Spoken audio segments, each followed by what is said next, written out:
De esto creo Marcelo va a estar hablando esta noche, ¿no? ¿Cómo estás? Buenas noches, Gato. Bueno, antes que nada, felicitaciones Gracias. por la nota. Sí, efectivamente, vamos a abordar desde distintas ópticas la crisis que está viviendo el país y tratar de adelantarnos a los que van a ser los anuncios de esta semana. El plan Parche. El plan Parche, el plan Bala de Plata. Bueno, gracias. Gracias a vos, abrazo grande. Gracias, Marcelo. Los saludo ahora a ustedes formalmente. Bienvenidos, programa número 15 de Desafío 2019, ya aquí en la quinta temporada en la pantalla de C5N. Le decía recién al Gato, el gobierno el miércoles se juega una bala de plata para tratar de remontar las chances en vista de la elección. Chances que están muy complicadas, tal como lo revelan absolutamente todas las encuestas y como ha quedado demostrado por las elecciones que ya se han realizado y por lo que se presume van a ser los resultados de elecciones provinciales muy importantes por venir, sin ir más lejos, nada menos que Santa Fe y Córdoba. Mañana se va a conocer el dato de inflación y el miércoles el gobierno va a anunciar medidas para tratar de frenar la inflación e impulsar, estimular un poco el nivel de actividad del crecimiento. Enseguida nos vamos a referir a eso. En el segmento de la mirada poderosa que tenemos aquí desde hace ya varias semanas y del cual estamos muy contentos y orgullosos, las cronistas del colectivo La Poderosa nos van a mostrar un informe precisamente que nos ilustra distintas víctimas del ajuste, cómo aprieta el ajuste. Y también van a estar aquí una dirigente política y un empresario también que están sufriendo las consecuencias del ajuste, un poco en el mismo sentido de lo que estábamos viendo recién con esta empresa textil. Y vamos a hablar de otra víctima del ajuste, pero en este caso no son seres humanos. Es una institución, por supuesto que es una institución conformada por muchos seres humanos y seres humanos muy valiosos porque son científicos. Y ningún país, Argentina ni ningún otro, puede pensarse en su futuro sin una investigación que avance, que se desarrolle, que sea apoyada por el Estado.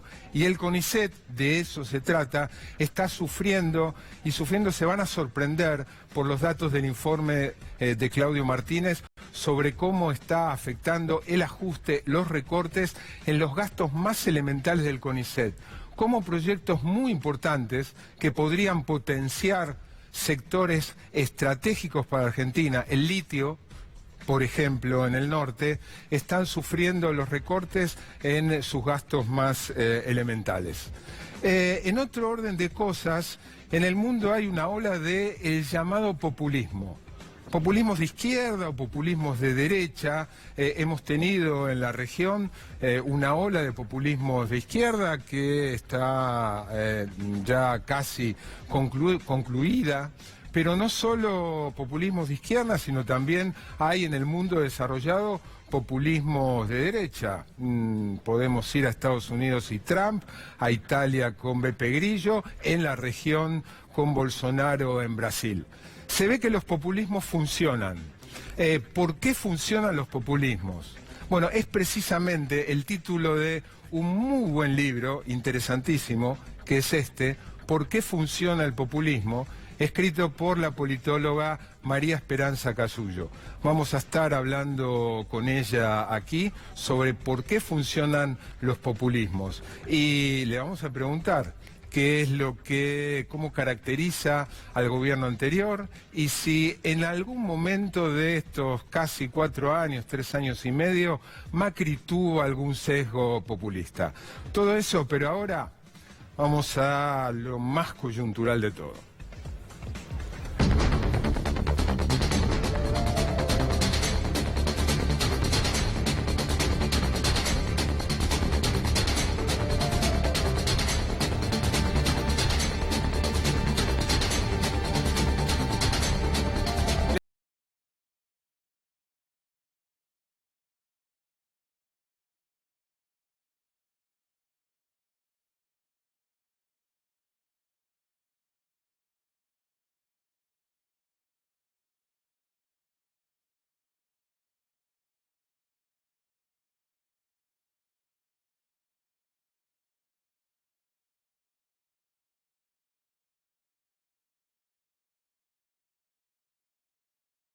más allá de los que creen que abrir un paraguas bajo techo trae mala suerte, como no creo en cábalas, lo voy a abrir.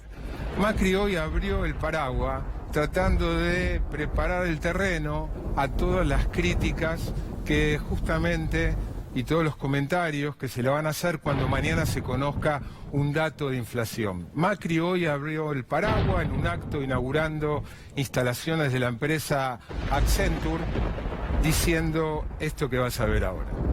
Hemos empezado por hacer lo que corresponde, lo que hacen cada uno de ustedes en su casa, que es no vivir de prestado, que es no gastar más de lo que se tiene. Entonces estamos logrando en el debate con la política que se entienda que los presupuestos, empezando por el de la Nación, tiene que estar equilibrado. De ahí empezamos a construir un país en el cual no haya más inflación. Y esperamos que este pico que tendremos en marzo sea un pico en el cual a partir de acá, a lo largo de los años, vayamos avanzando paso a paso hasta erradicarla y ser un país más de la enorme mayoría, el 90 y pico %, que tiene una inflación de un dígito. Vamos a tener un pico en marzo, todo indica por los trascendidos que va a rondar, a oscilar en el 4%, la inflación más alta desde octubre y acumulando más de 50% de inflación en los últimos 12 meses. Distinto esto que acaban de ver y de escuchar de Mauricio Macri a cuando al poco de asumir dijo, bueno, la inflación se resuelve rápidamente y si hay un culpable de que la inflación no baje voy a ser yo, dijo él. Hoy cambió un poco el discurso y habló de los problemas culturales que tiene la Argentina para poder erradicar este cáncer que arrastra el país con breves intervalos desde hace ya muchísimo tiempo. Lo que vamos a preguntarnos ahora y tratar de responder: ¿por qué la Argentina es una excepción en el mundo? En eso Macri tiene razón. ¿Por qué Argentina tiene una inflación muy alta? ¿Y por qué él, que había prometido bajarla muy fácil y rápidamente, fracasó? En la primera placa vamos a ver por qué Argentina tiene la inflación tan alta. No de ahora, históricamente. Por supuesto que él duplicó la inflación que recibió. Primer punto, y es el más importante de todos: por la puja distributiva. La puja distributiva en un país donde hay demandas insatisfechas y donde hay permanentes carreras por ganarle al otro. Los precios a los salarios que quieren empatarle a los precios, los trabajadores con los empresarios, distintas regiones con otras regiones del país. Hay pujas distributivas de todo tipo que se materializan y se reflejan en aumentos de precios. El país no ha logrado un consenso distributivo y eso genera inflación.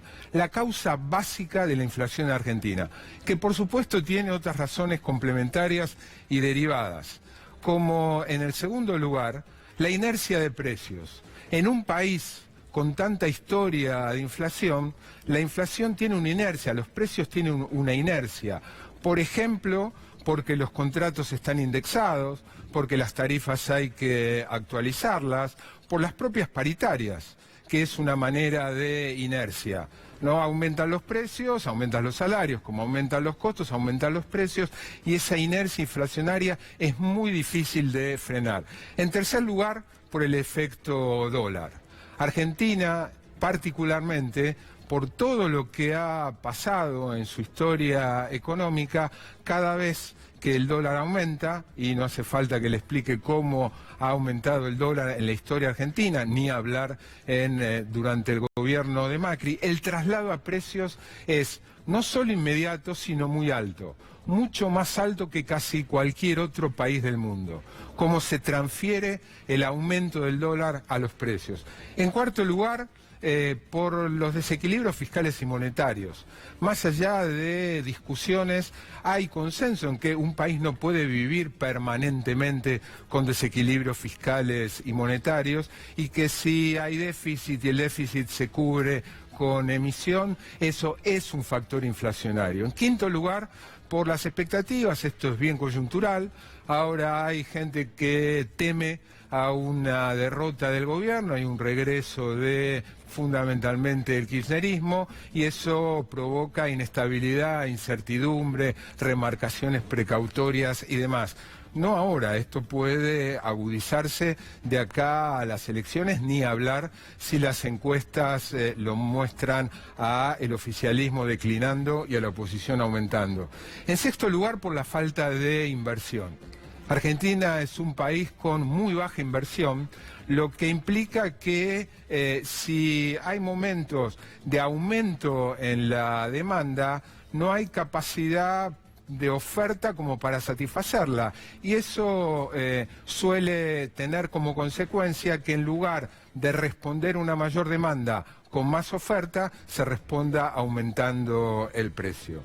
Y por último, hay quienes dicen que la alta concentración de empresas en sectores claves de la economía es un factor inflacionario.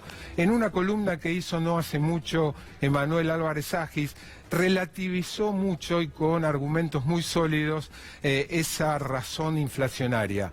¿Qué es lo que señalaba Emanuel? El grado de concentración en el sector que quieran, de alimentos, de siderurgia, de aluminio, que hay hoy es básicamente el mismo que había en momentos donde la inflación no era alta. O sea, no es que Argentina aumentó el grado de concentración y eso hizo que aumente la inflación. La concentración siempre fue muy alta. Concentración significa muy pocas empresas manejando la producción de un sector, lo que le permite manejar los precios. Ahora, la concentración es básicamente lo mismo, o sea, el manejo oligopólico de los precios que pueden hacer las empresas es más o menos lo mismo. Cierto es que si la concentración no fuera tan alta y hubiera más competencia, en momentos de tensión probablemente la remarcación de precios no sería tan alta como la que estamos acostumbrados a ver. Estas son las razones. Ahora, la explicación de por qué quien iba a bajar la inflación fácil y rápidamente fracasó. Las razones del fracaso de la política inflacionaria. Hoy, sin ir más lejos, el gobernador de Mendoza y presidente del Comité Nacional de la UCR dijo que la política antiinflacionaria, fundamentalmente fiscal y monetaria, del gobierno ha sido un rotundo fracaso. Frase textual de Cornejo. Primer motivo, y tiene que ver con esto mismo que dijo Cornejo, de por qué no tuvo éxito, todo lo contrario, la inflación se duplicó de la que recibió, porque el gobierno creyó, y no solo creyó, sino que en el fondo sigue creyendo, que la razón básica, no digo la única, pero que la razón básica, determinante, decisiva de la inflación es los desequilibrios fiscal y monetario. Que reduciendo el déficit y no emitiendo, con emisión cero, eso iba a ser una receta mágica para reducir la inflación.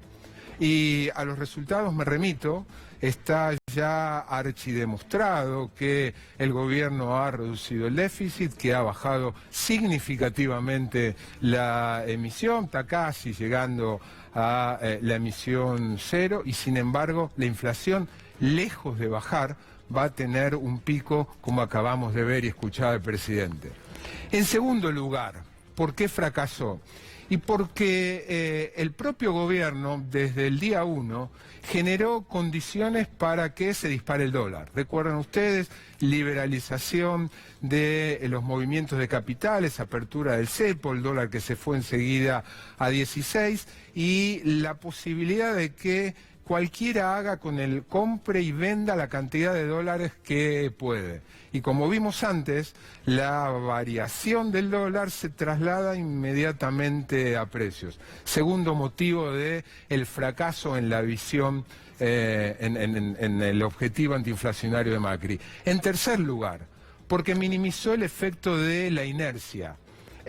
Los economistas en general recomiendan como una de las medidas para frenar la inercia acuerdos acuerdos entre trabajadores, sectores sociales, empresas, para frenar la inercia. Hay otras maneras un poco más sofisticadas, pero el gobierno descreyó siempre y lo sigue haciendo de los acuerdos. Y además se contradice, y ahora vamos enseguida a demostrar por qué se contradice y adelantarnos al escepticismo sobre la efectividad de las medidas. Pero antes, el cuarto motivo es porque el gobierno, decíamos antes que el factor decisivo, prioritario, determinante es la puja distributiva, y durante el gobierno de Macri, la puja distributiva no hizo más que acentuarse.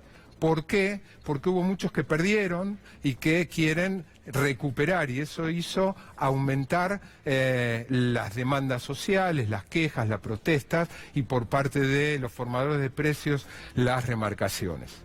El miércoles, les decía, el gobierno se juega una bala de plata. Y tengo cierto escepticismo en cuanto al resultado en materia de inflación, porque por las versiones hay bastante hermetismo al respecto, pero bueno, las versiones indican que la medida central va a girar alrededor de un fortalecimiento del programa de precios cuidados. Ahora, el propio Marcos Peña dijo la semana pasada que él descree de los congelamientos de precios. Y me pregunto, ¿qué sino un congelamiento de precios es el programa de precios cuidados?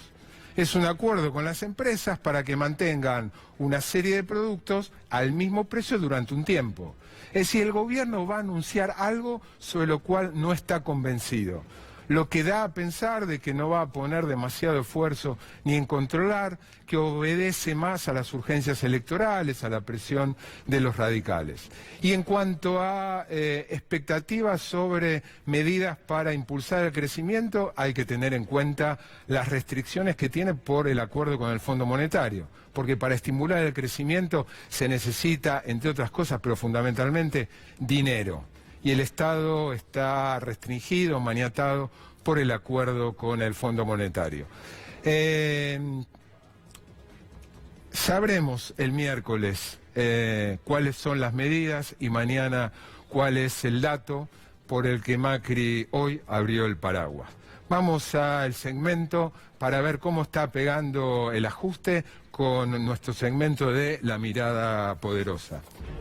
Estamos con Alejandra Díaz, una de las cronistas villeras de La Poderosa. Muy buenas noches, Alejandra. Buenas noches, Marcelo. Bueno, la idea del informe de hoy es cómo está apretando el ajuste. Exacto, cómo está impactando en los que menos tenemos, ¿no? En los más pobres.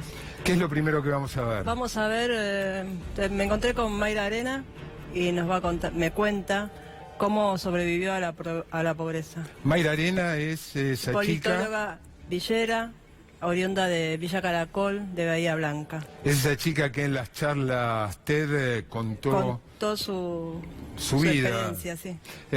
Mayra Arenas, entrevistada por la cronista villera, en este caso Alejandra Díaz.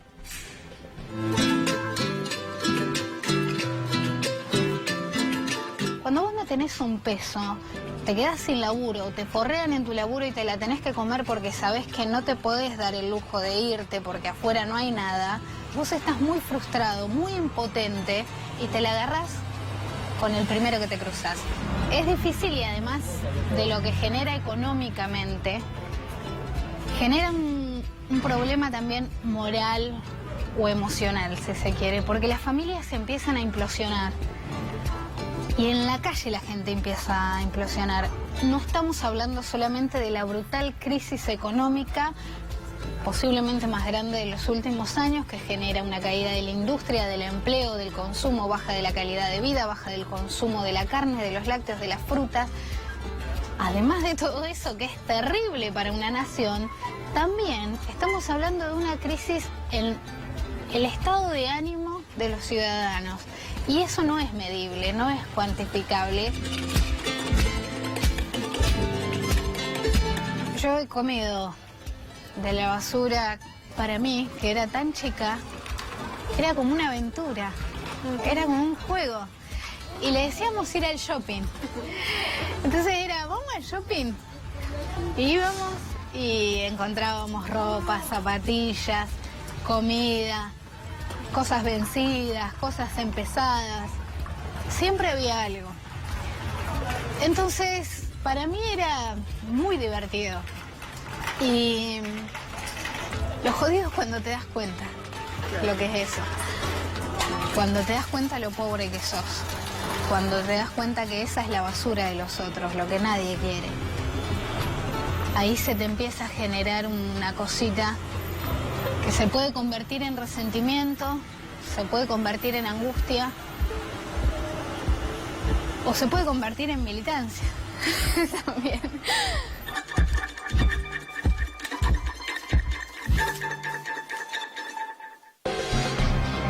Cuánta lucidez, ¿no? Cuánta lucidez en Mayra Arenas. ¿Tenés información? ¿Tenés placas? Un Tengo, poco para sí. ilustrar cómo está apretando la crisis en lo que menos tienen. ¿Qué vamos a ver? Vamos a ver una placa de la pobreza, que más de 14 millones de personas son pobres hoy en la Argentina. Esto representa un 32% de la población. Que 2,5 millones de personas en 2018 fueron nuevos pobres. Esto es con respecto al 2017, ¿no? Eso contrastado con una de las 3 grandes consignas de campaña. Vamos a llegar a pobreza cero, o si uno quiere entenderlo condescendientemente, vamos a acercarnos a la pobreza cero. Lejos de ello, la pobreza, como dice Alejandra, ha aumentado. De los cuales 5 millones son niños pobres, niños y niñas pobres. La segunda placa muestra indigencia, es decir, aquellos que ni siquiera cubren una canasta alimentaria. Que están en la calle y que ni siquiera tienen asegurado el plato de comida. Con esto, 700.000 personas pasaron a la indigencia en el 2018. O sea, ni si bajaron de la situación de pobres, son pobres indigentes. Exacto. No les alcanza para comer, para decirlo mal y pronto. Y en tercer lugar,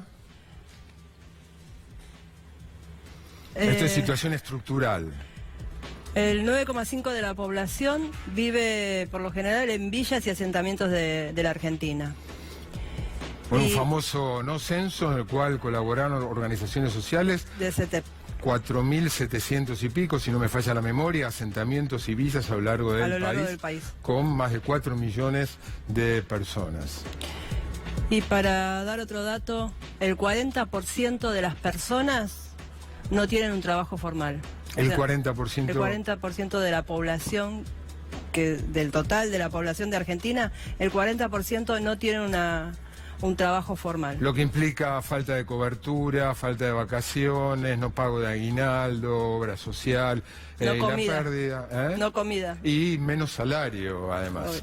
Tenés algunos ejemplos concretos, ¿no? Más allá del reportaje a Mayra de cómo está apretando el ajuste. ¿Lo vemos? Lo vemos, por favor.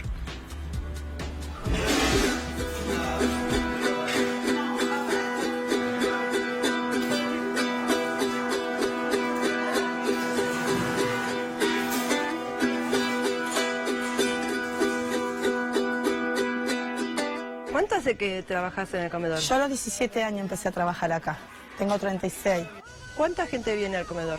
Más de 700 personas. Tenés adultos, bebés, chicos, adolescentes, chicos de afuera. Mucha necesidad, mucha gente ahí que viene a comer. Pero no alcanza, no alcanza. Hay chicos a veces que se van sin comer.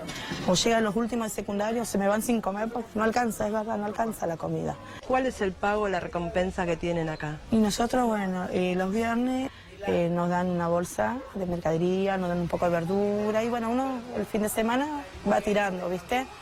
Vos, que trabajás hace tanto tiempo, ¿quién crees que debería hacerse cargo de que todas ustedes tengan un salario? Yo digo que el Estado, ¿no?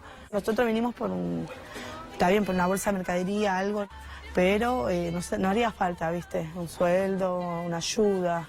En definitiva es un trabajo. Es un trabajo y no nos queda otra. A mí no me queda otra.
venga todo, porque yo me crié acá y comí de acá y como de acá.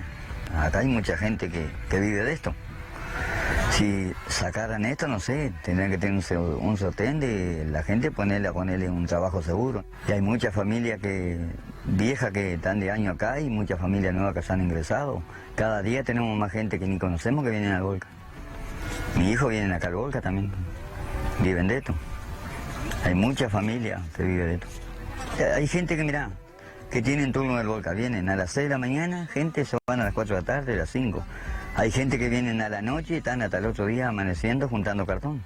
Y ahora hay más familia en el Volca, hay más gente nueva, mucha gente nueva que nunca hemos visto, que vienen. Cada día se suman más. Gente que recurre a los comedores cada vez más, ¿no es cierto?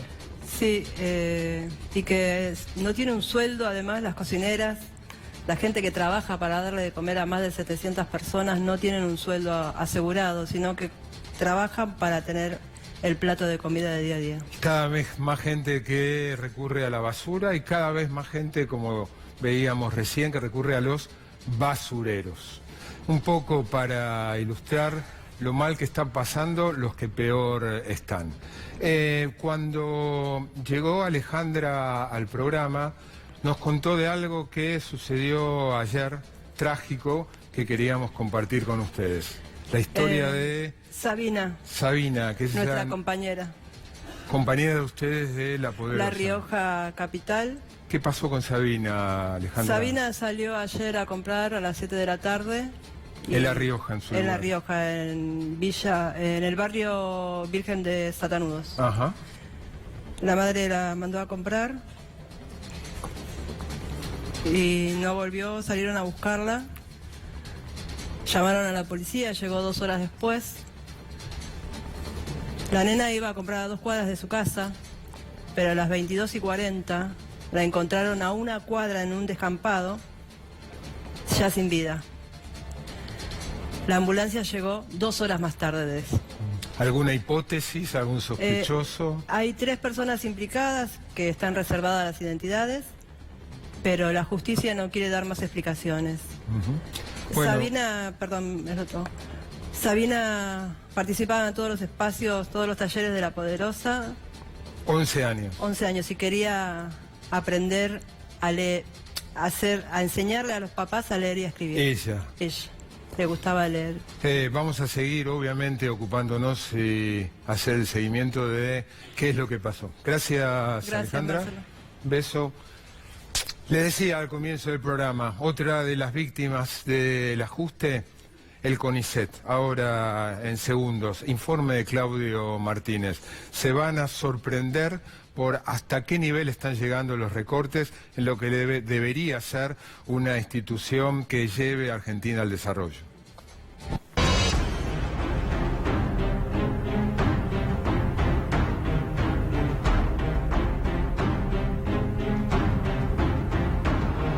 Muy buenas noches, Claudio Martínez, nuestro, además de columnista, productor ejecutivo del programa. Buenas noches, Marce. Bueno, vos lo decías, este fin de semana pasó algo verdaderamente inédito.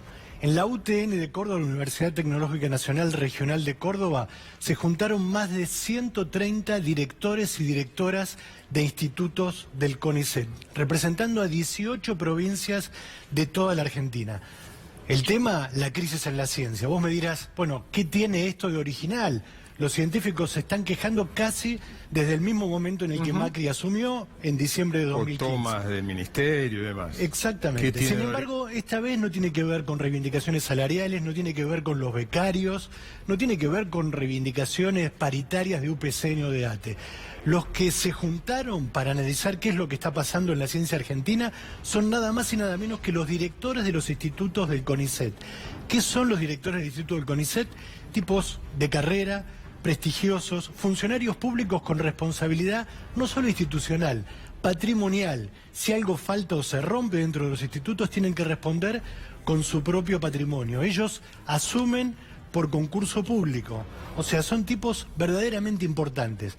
no son militantes kirchneristas como muchos piensan.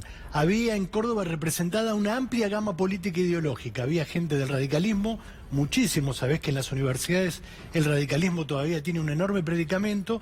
Había gente, además, como decía, gente de carrera. Exactamente, gente del peronismo, gente del kirchnerismo, gente de la izquierda, gente independiente, de todos los espacios políticos. ¿Para qué se reunieron? Para analizar el estado de debacle en el que está la ciencia en la Argentina. Muy rápidamente, ¿qué son los institutos del CONICET? Los institutos del CONICET son la trama sobre la que se sostiene la investigación científica en la Argentina. En términos televisivos es una coproducción entre el Estado Nacional y las universidades públicas. Los institutos en general están radicados dentro de las universidades públicas y son lo que sostiene la industria del conocimiento en nuestro país. O sea, no hay futuro para la ciencia, y me animo a decir, no hay futuro para que Argentina se desarrolle si la situación que está describiendo Martínez no mejora. Esa trama que sostiene la investigación científica está a punto de romperse.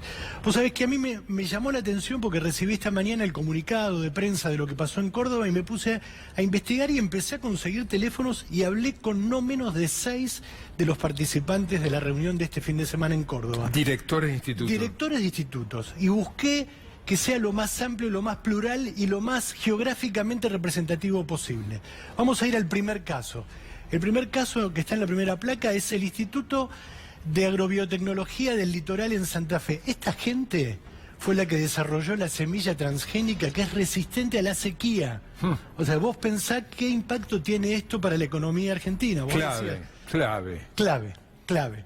Hablé con una científica de primerísimo nivel que trabaja en este instituto y me dijo que en 2018 recibieron solo el 20% de lo presupuestado a valores de 2017, valores constantes. O sea, el 20% de lo que recibieron en 2017 es lo que recibieron en 2018. Lo que se deteriora con la inflación, además. Exactamente. Esto no alcanza para mantener los matafuegos, los ascensores. Eso no incluye salario. Eso está por fuera del salario, pero tiene que ver con todo lo que son el mantenimiento de los institutos. No alcanza para mantener los matafuegos, los ascensores, las reparaciones básicas, pagar los teléfonos, internet. Están bajando los gastos de limpieza. En este instituto que cobra regalías, porque obviamente ellos hacen patentes, desarrollan patentes y las venden, cobran regalías de las empresas que usan esas patentes, están usando ese dinero que habitualmente se usaba para participar en congresos internacionales, para armar seminarios, etcétera, para mantener los matafuegos. Increíble. Vamos al caso 2.